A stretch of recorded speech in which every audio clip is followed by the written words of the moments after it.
കേരളത്തിൽ നിന്ന് ബൈക്കുകൾ മോഷ്ടിച്ച് തമിഴ്നാട്ടിലേക്ക് കടത്തുന്ന സംഘം കൊല്ലത്ത് പിടിയിലായി. തമിഴ്നാട്ടിൽ നിന്നുള്ള 2 പേരടക്കം 7 പ്രതികളെയാണ് ഈസ്റ്റ് പോലീസ് അറസ്റ്റ് ചെയ്തത്.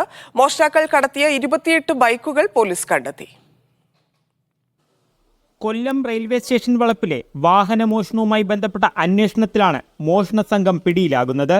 ദിവസങ്ങൾക്ക് മുൻപ് കടപ്പാക്കടയിൽ നിന്നും പിടിയിലായ 3 പേരെ കൊല്ലം ഈസ്റ്റ് പോലീസ് ചോദ്യം ചെയ്തപ്പോഴാണ് അന്തർ സംസ്ഥാന കൊള്ളസംഘത്തിന്റെ കൂടുതൽ വിവരങ്ങൾ ലഭിച്ചത്. തമിഴ്നാട്ടിലെ തെങ്കാശിയായിരുന്നു കൊള്ളസംഘത്തിന്റെ ആസ്ഥാനം.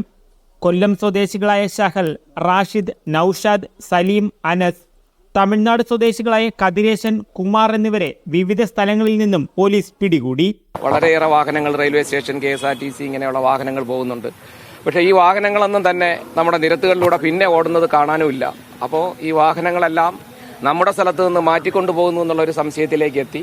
ഇപ്പോൾ അടുത്ത ഒരു 10 ദിവസത്തേക്ക് ഞങ്ങൾ രാത്രിയും പകലുമായിട്ട് നടത്തിയ അന്വേഷണത്തിനൊടുവിലാണ് വാഹനം മോഷ്ടിക്കുന്നവരെയും മോഷ്ടിച്ച് വിൽപ്പനയ്ക്കായിട്ട് കൊണ്ടുപോകുന്നവരെയും ഇത് വാങ്ങി ഇതിൻ്റെ സ്പെയർ പാർട്സുകളായിട്ട് വിൽക്കുന്നവരെയും ഞങ്ങൾക്ക് കണ്ടെത്താനായിട്ടുണ്ട്.